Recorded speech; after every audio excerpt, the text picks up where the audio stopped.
All right, everybody, and welcome back to another episode of Seminole Sideline 365.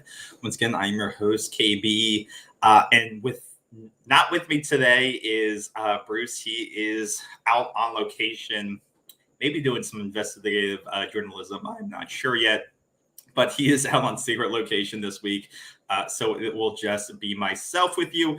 But I'm excited to be here on another episode of Seminole Sideline 365.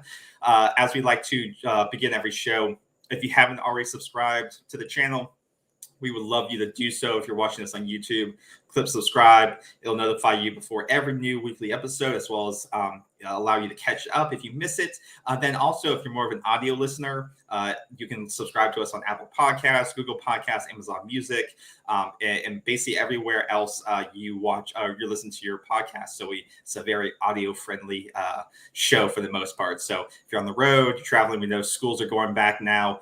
My niece is going to college soon this week. She's traveling. So if you want to listen to us that way, go ahead and subscribe and download the show every single week there and listen to us. So, yeah, a lot of things going on with Florida State this week. Fall camp, as you know, is still progressing. We're less than 3 weeks out from the start of the season against Duquesne at Doak Campbell Stadium at the last week of August, what people refer to as week 0, which is exciting. So I think for most fans, when you get this close to the season, things start to slow down. It's like when you go out on a trip, you're going to Disney World, you're going to, you're going to Italy, you're going on this big trip. And those last couple of days leading up to that trip, things really start to slow down. You're like, what work takes forever. And you're like, oh, why can't we just get up to that date? And I think we're starting to get into that phase of things. It's like, okay, practice. We know practice is going on. We know updates are coming out. But it's like, can we just get there already, right? People have their plans made. They got their arrangements to get down to Doak for that game on Saturday in a couple of weeks, but now the time really sped up. We got through the summer, I think, pretty quickly. We got through July. July went by in a breeze, but now we're already through almost mid-August. And now we're like, okay, we're ready just to get to the games now. So, and news starts to it feels like it slows down too, because there's only so much you can, that's going to leak out between now and game time. And most of the news that's going to leak out probably is bad things, injuries, suspensions, stuff like that. The things you don't want to hear. I kind of feel like no news is good news as you get closer to the season, because they're not going to link out. You're not going to really get some great offensive news. Oh, the guys catching balls are supposed to be catching balls, right? But the things that are going to go public are the things like so-and-so is suspended or so-and-so is out for the season. And those, so you really don't want to get your name in the headlines, because typically if you are, it's probably something not so great. So hopefully we stay out of the headlines, unless a couple of things we'll discuss today. It's on the recruiting front. It's great if we sign some big names right about now, as Florida State's been hosting some bigger recruiting events. Or on the flip side, like I said, on the negative end, if you have some injury updates that you have to report or you get those reports out, and then you kind of adjust and you figure out, okay, what are the next steps and what our depth chart is going to look like. So that's what we're going to discuss today. We're going to do some updates on Tribe 23. We got a recent commitment this week that a lot of people are excited about. And then we're going to go into some updates out of camp. The team's actually up in Jacksonville at the University of North Florida this week for a couple of days of practice and scrimmage before they come back, I believe, for a full-fledged scrimmage this weekend. So they're doing a couple of practice up there, but we'll get deeper into that. And then at the end, we do have some fan questions, or our mailbag segment, as a lot of people call them. So we're going to open those up, answer some of your questions, and dive into those. So this may be a shorter show, maybe a longer show. We'll see how many questions we open up here and we go through. But we just want to make sure you're in the know, and we keep you informed on a weekly basis. So yeah, let's dig into the first thing here is the fall camp notes. And like me and Bruce say all the time, there's only so many things that you can get out of these camp practices, right? The biggest things you don't want to hear about are injuries, and the biggest things you do want to hear on the positive end is our guys catching the ball. Like the stats really don't matter, but what you want to hear about is consistency, and that's what coaches want to see. They want to see consistent plays out of all the starters, right? You want to see guys catch the ball every drill consistently. You're going to have drops here and there, but it's about consistency of effort, consistency of pace, consistency of playmaking ability throughout fall camp. You want everything you trained for, everything you've done in the offseason conditioning. You want to have all your players hopefully in condition. You don't want some guys coming in there and they're trying to just keep up when you're going through these drills.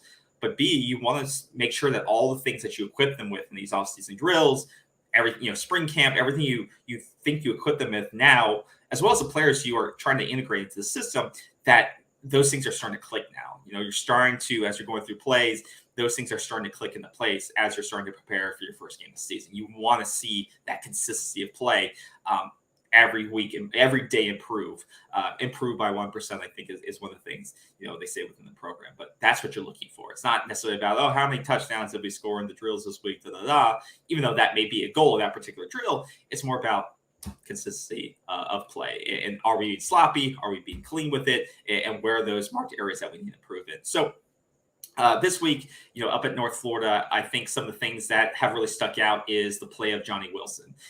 If you're on Twitter, if you follow anybody, any other show, any other site, really a guy that stood out is the big guy from Arizona State, Johnny Wilson, 6'7". This is a guy I think that I didn't know if he was going to be ready yet. He is seen as a raw product. He got limited snaps at Arizona State, but he was seen as one of these coveted transfers on the market, and Florida State was able to snag him. And I think that people aren't, and we still don't know. We don't know how much of an impact he can necessarily make, but I think he excited a lot of people because of you don't a lot of times see the speed, the combination of speed, athleticism, and physicality that a guy like that can bring to your team. The guy, it's not an understanding. Sometimes you see a 6'7" guy who's tall and lanky, and you're like, okay, this guy can still be pushed around. But you see a guy like Johnny Wilson, he's filled out, but he also has that speed element, so he can still stretch the field. And I think that's what is really, really exciting people, is that he's in these practices, he's putting things together. He's high pointing the ball in the end zone. He's making back the end zone touchdown catches, getting 1 foot in. He's really starting to connect with the quarterbacks in these drills. And that's what we're talking about. We're starting to see consistency and that connection, practice over practice, where he's consistently making these plays over time. And it's not just, he made one catch here and then he dropped 3 or 4 other balls. It's coming together. We're seeing it play over play, which makes you think that then that is going to be able to translate in a game type situation. Because if you can do it in practice, you can do it consistently in practice, there's a pretty good chance that you'll be able to translate that to a game type situation. Obviously, factors change. It gets, the pressure gets on you, and there's a lot more, things get ramped up a bit, but that's what we want to see. And that's really what's impressed people. And if we can get a big receiver like that to really come on for us, that is going to pair nicely with what you have underneath when you have a Micah Pittman, who's also who got a lot of praise early in fall camp. And I think it is going to be one of those underrated guys. I think it's just a guy that you're going to be able to count on underneath, whether you play him in the slot, where you play him on the field. He's going to be one of those strong, smaller receivers who's going to, wherever he catches it, he's going to get you an extra yard. You saw it in the spring game. He was able to, even when he was playing a little bit banged up, he was able to get the ball, run it, get a couple yards, get the touchdown. I think if you're able to have that deep threat with a 6'7" receiver, whether it's close to the end zone or you're 50 yards out, and then even pairing that with another guy who's been standing out with, he's Malik McClain. I don't know how I forgot McClain. He's one of my favorites. Another young guy on this team who you saw in different games last year.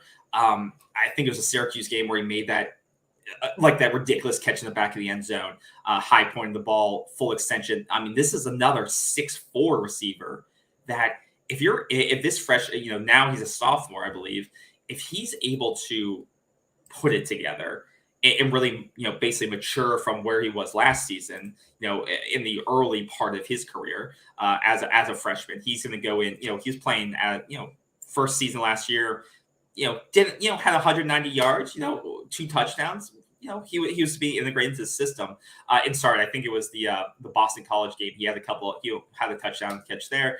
A couple of games, he really made some really beautiful plays. And then if he's able to put it together to mature into the system, because you have those underneath weapons now with maybe Winston Wright, if he comes back from injury, it looks like he's progressing very much along with his injury recovery. Micah Pittman, and then you have a guy like Johnny Wilson on the outside too. You have 6'7" on one side, you have 6'4" on the other side. You're going to give a lot of teams the ACC fits if those guys can be consistent weapons for you. Jordan Travis is going to feel more comfortable in stepping up into the pocket and laying that ball up there, because those guys are going to be taller than 80% of the defensive backs in the ACC. And that's what we've been missing on this team for so long. We've missed, we had on tape for over a year or two, and he's battling through injuries. And when we're missing the Greg Carrs, we're missing the Kelvin Benjamins, the teams that those receivers, the big body receivers that could put together. We haven't had a consistent threat like that in so long, who could both stretch the field, but also body a defender out and go up and high point the ball. That if you can have two of those guys and they're clicking, it's going to allow Jordan Travis to feel comfortable and not having to use his legs as much. He'll be able to know that if I lay this ball out for Malik, or if I lay this ball out there for Johnny, there's a 90% chance that they're going to get their hands on it before anybody else does, and they're going to come down with it. It's not a gamble anymore. The gamble is favored in your position because of what those players can do. So I think those guys are really what are going to make this team for me right now, based on what I'm seeing out of camp. So those are some of the positive notes out of camp. Once again, you're seeing more, and what the sites are saying, the people, once again, these are closed practices out of North Florida, so there's only so many sources where you can get your information from.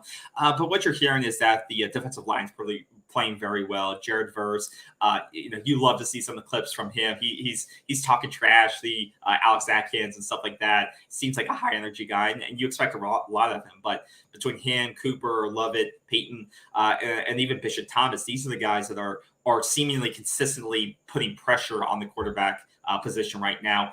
And that's what you expect them to do. This is a defensive line that has a lot of experience. And also integrating a few young guys, but between the experience and all, as well as the transfers that you brought in, you expect it to be a strong position for you. And so far, it seems like it has been. And so what we're seeing so far within all these, whether it's in North Florida or previously when the practices were in with Tallahassee, it seems like things are starting to balance themselves out. It's not just the offense winning day in, day out. It's not the defense winning day in, day out. It seems like both sides of the ball are balancing each other out. Sometimes the defense wins some plays, sometimes the offense wins some plays. And I think it's a positive sign. I think the offense has really progressed, and that's a combination of factors. That's a combination of you really having strong offensive line depth, as well as you have a higher floor of talent now. You'll have a defensive line that's now going against twos and threes whenever you sub somebody out, or talent wise, third string guys. You have a deep, much higher floor of talent on that offensive line where you can plug things in. I mean, Julian Armilla is already getting praise for the way that he practices and even some of the snaps he gets against starters. This is the guy that I don't think is ready to start yet, but I think that's the level of talent of player that you now have coming in as a recruit that can come in early, can make plays just in practice to raise the level of intensity on your practice sessions, which is a very big deal because it improves all the players around you and makes those practices even more impactful as you're going through them. And then the last guy I think, a lot of people were mentioning was Ronnie Hill. He was a freshman last year, or he was a freshman running back recruit that we just brought in. It looks like he's gained a significant amount of weight. So this is a guy, he was top 500 player, 30th, I think, athlete on 24/7 Sports. But the smaller running back, 5'10", 180. But from what I think the FSU their weight charts came out with, he's gained significant weight, 10 to 15 pounds of weight, but he still has that top end speed, which he's known for. He's known for that speed element of the game, and it seems like he's been able to add some weight, so he's becoming more of like a speed, like the muscle hamster, if you're familiar with the NFL, kind of that type of player where he can run over you, but he can also break away from you as well. So he's starting to make some plays in practice, which I think is exciting because we've already talked about how deep the running back room is and can be if you put it all together, which is why you had a couple of guys already transfer out from it. But I think between him and what you have with Trey Benson, to Philly, you have a super deep room and different types of weapons as well that you can utilize. So it's exciting to have a guy that you just brought in last year, really starting to put it together, and maybe someone you can start utilizing this year already, which is great. So really excited to see this. Once again, can he consistently start putting these plays together in practice? It seems like he's starting to shine this week. Can he start to put consistently great practices together and break the starting lineup as we go into the Duquesne game? But this is a guy I think that, once again, he's young. He's going to get better. But I think the weight rooms are obviously impacted his play. I think he's just getting more confidence in these practices. So be something to track on that end as well. And I think the last thing, with practice, you obviously have to mention the quarterbacks. Everyone's saying that AJ Duffy, he's gotten better as practices have progressed. So first week of practice, he's obviously making freshman mistakes, and those are going to be. He's a true freshman. He's learning the system. He's reading the plays. He's seen his first read, then shaking off. He's using the flag, and that's what you expect from a freshman going through practice, right? But now, as he's been 2-3 weeks in, he's progressed. Remember, he was an early enrollee, so he's got that advantage to him.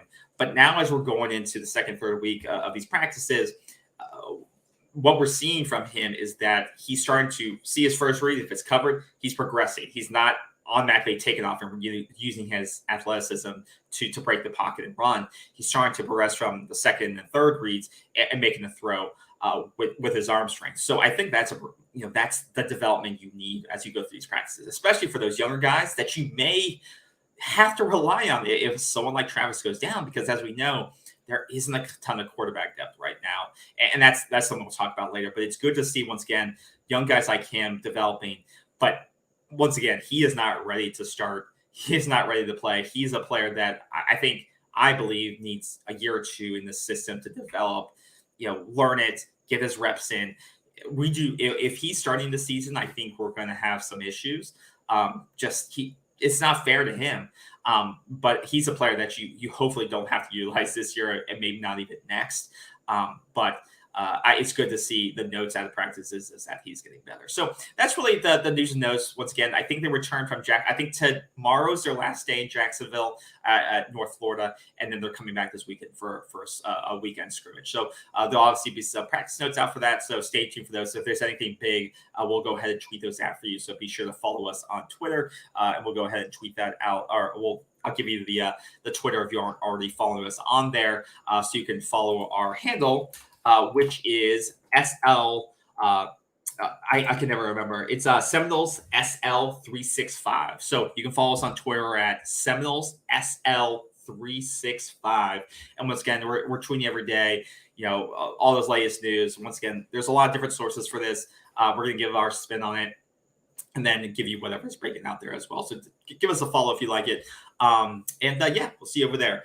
The next thing we want to discuss tonight is updates on the recruiting front. So as you may or may not heard just yesterday, wasn't even today. These things start to blend together in the summer of what's actually happening. But they just, Odell and the team just added their latest recruit on the defensive line.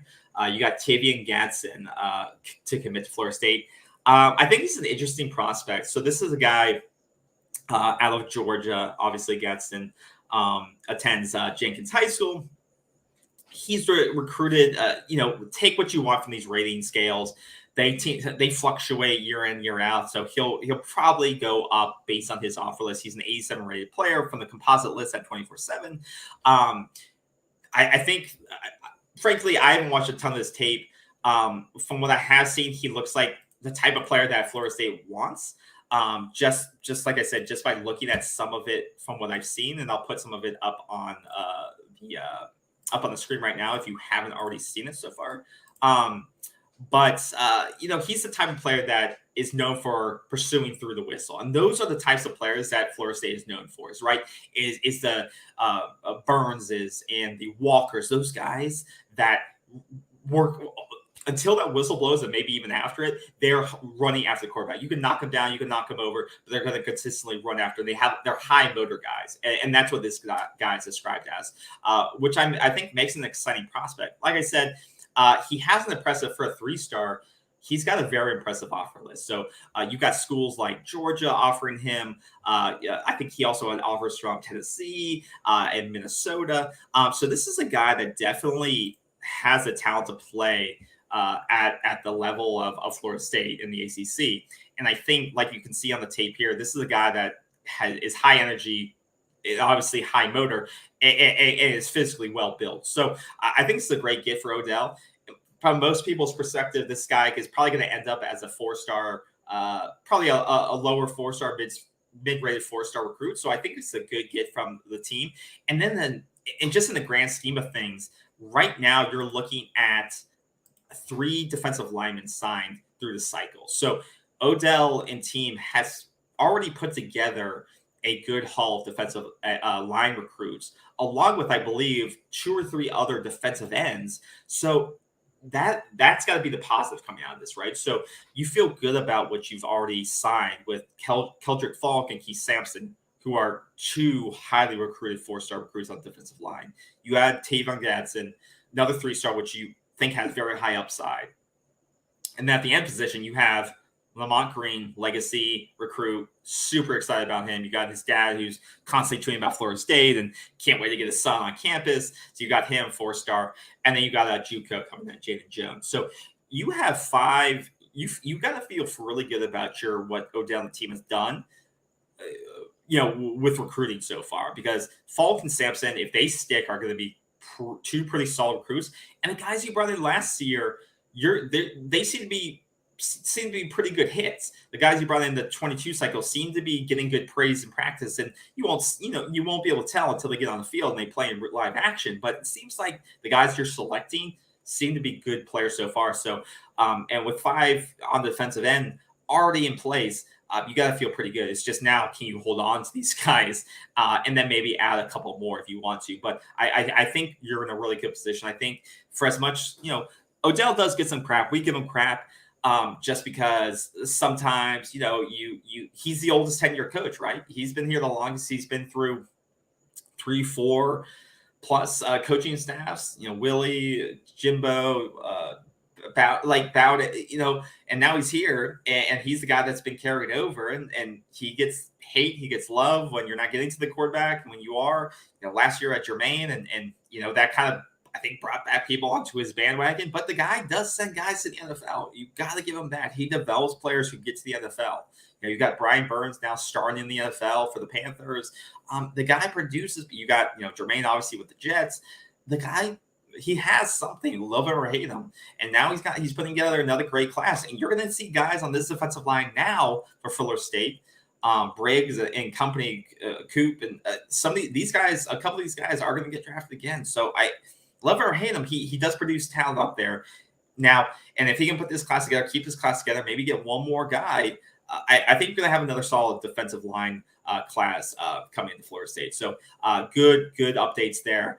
The only other thing I think we missed last week, because it happened on Friday, he made committed, or right after our show, is you got Samuel Singleton, which is a running back recruit. So you got your 4-star running back, part of the 23 class, which a lot of people are excited about this kid. I won't go too far into it. The guy had a great offer list. Obviously, he's a 4-star, 90 rating on 24/7.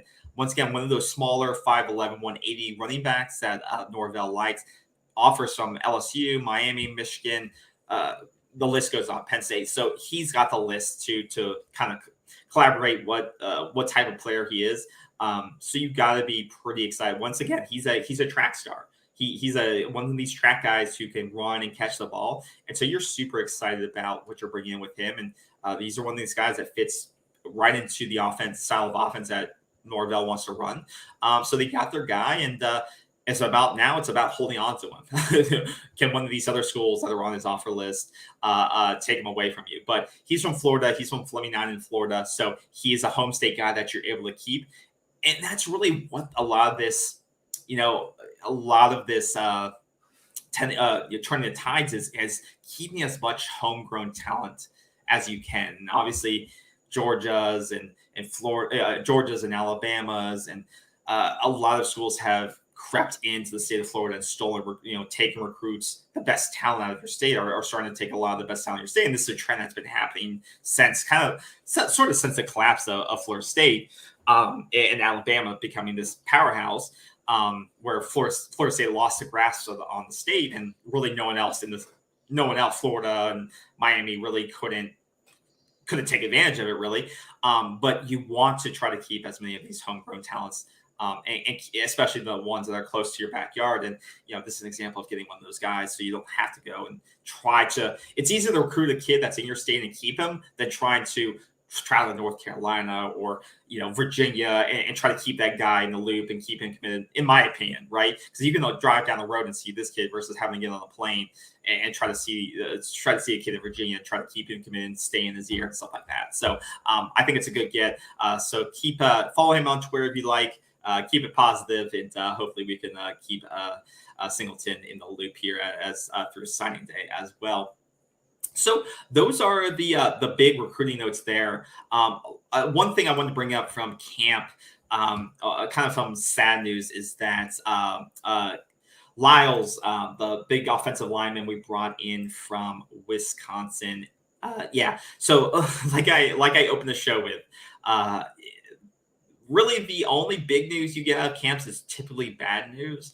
And we got some bad news with the loss of our potentially our new center, or who is vying to be in that center position with Caden Lyles going down with a leg injury just the other day. So he'll miss, as he announced and as Norvell announced, he's going to miss the rest of the season due to the injury. Now, whether or not he can come back from this, he can get a medical red shirt, come back next year. That still all remains to be seen. You feel bad for the kid. This guy that definitely was going to compete for a year. He's been working hard in the offseason, transferred all the way to Florida State from Wisconsin, was competing in and out. From all accounts, he's super hard worker. And you hate this for anybody, not just him. You hate this for anybody to go through things like this. But the only good thing is you've seen, today a video came out where he was at North Florida with guys. He was in pads. He was going through the workouts with guys. So this is a guy that has bought into the culture, and vice versa. Like Norvell has built a culture where guys who are now out for the season, he's still in pads. He's working. He's running through drills with the guys just to be part of that room and keep things together and keep things moving forward. And I think that speaks to Lyles' actual his grit and the type of person he is. But I think it also speaks to the type of culture that Norvell has finally instilled in that locker room. 2-3 years ago, I think we all knew, 3-4 years ago, I think we all knew the issues that this team had. There was a bunch of different guys in the locker room who had different goals for themselves and stuff like that. And we knew it was going to take time to weed people like that out of your program. But I think now, between the guys you've recruited as well as the guys you've brought in transfer-wise that meet that standard, that action of Lyles wanting to stay part of the program, not just moping and saying I'm going to go back home. He wants to still be around this program because it's a pillar for him.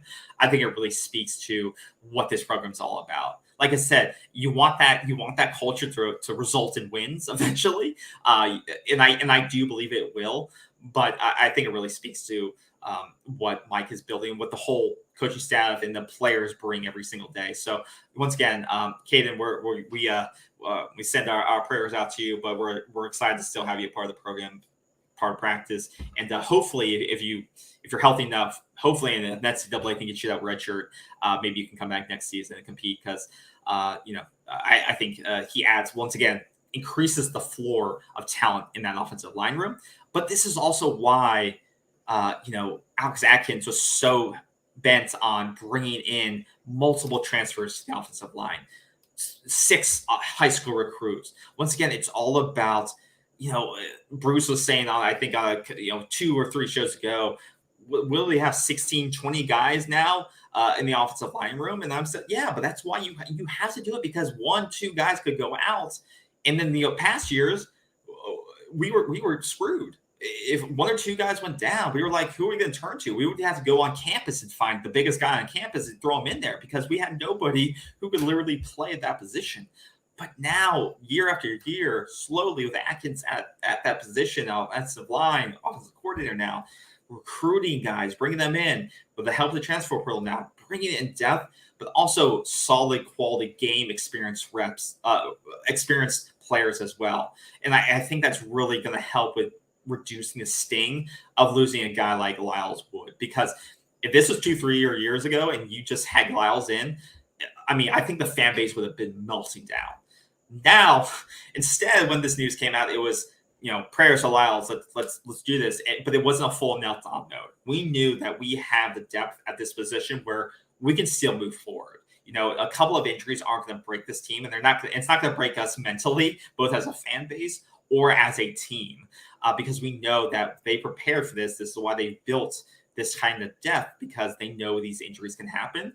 And most of these players have been cross-trained where they can work out at different positions as well. So I've that's why I put my trust fully in Alex Atkins and what he can do there. And that plan is coming to fruition because you plan for situations like this. You don't hope for them, but you plan for them. So and now let's move into our last segment here.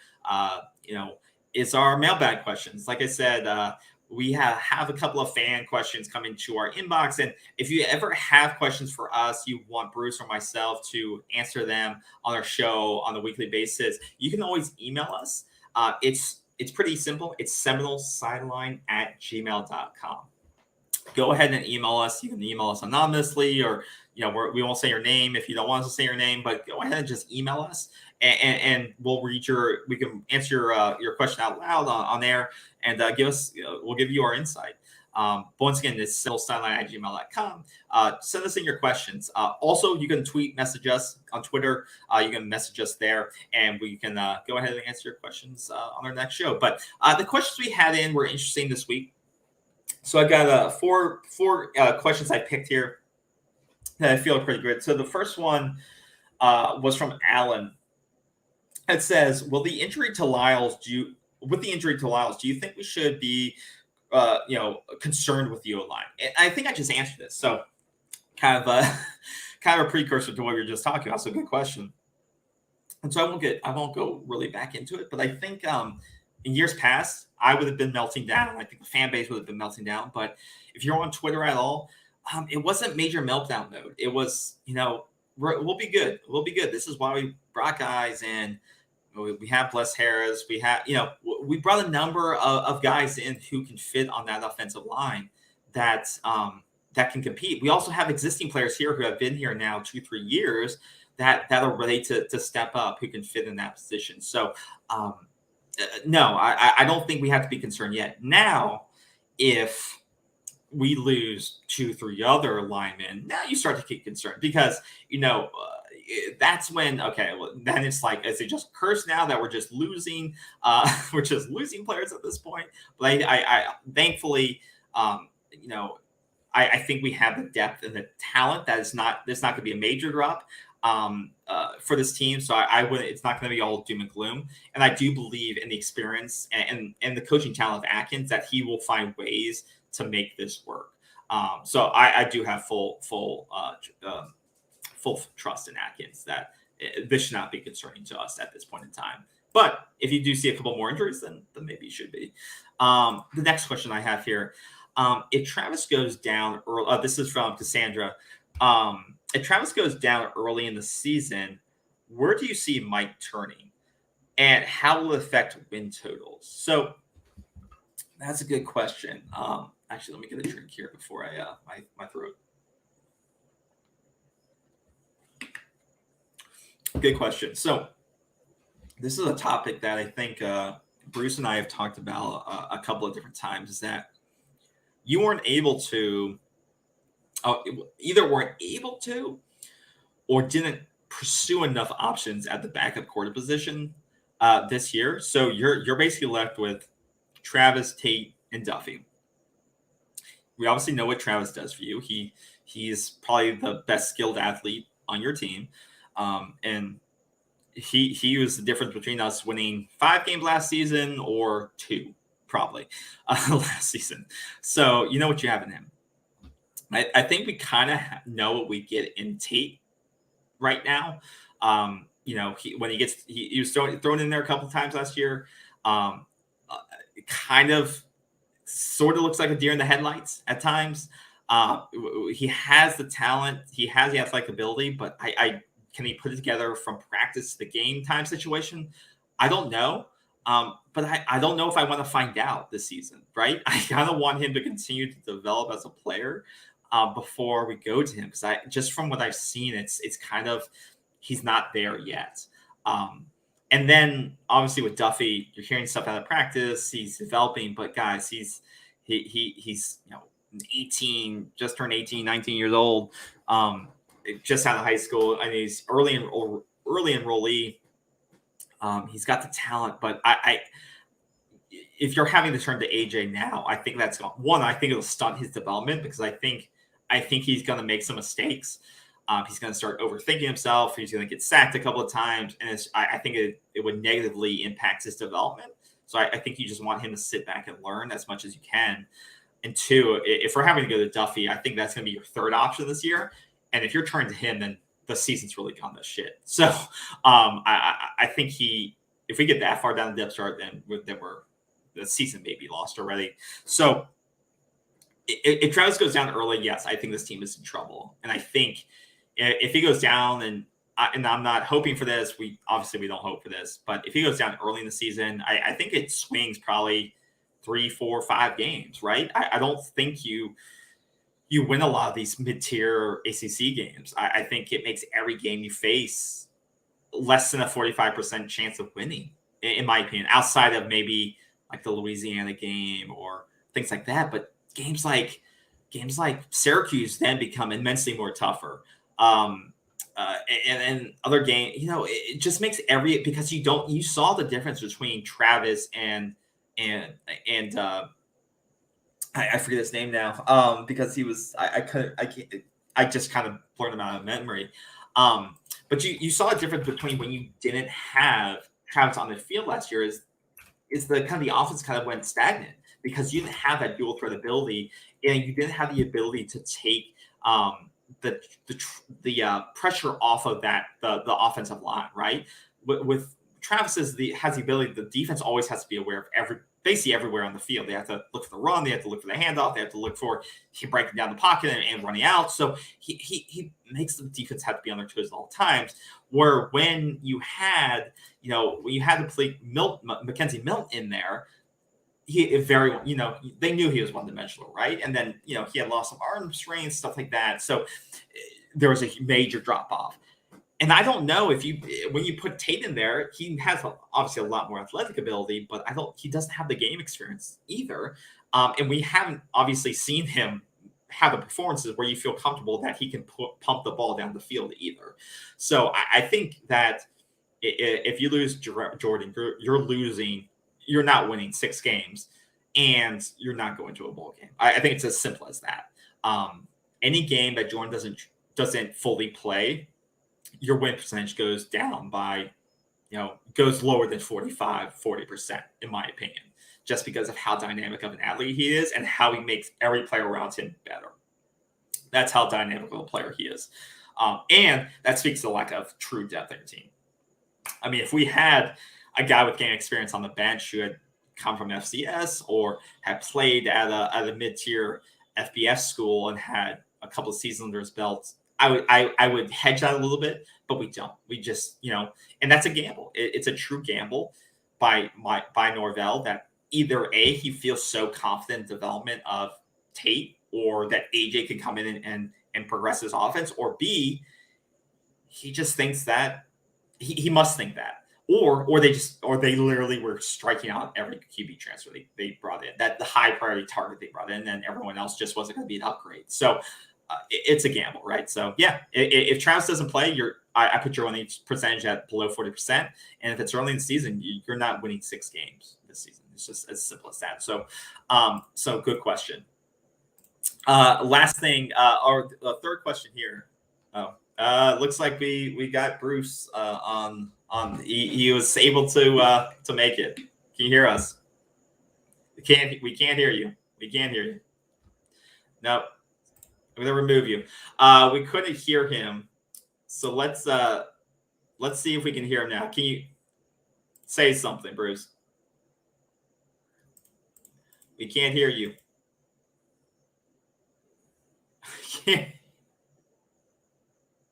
You muted yourself.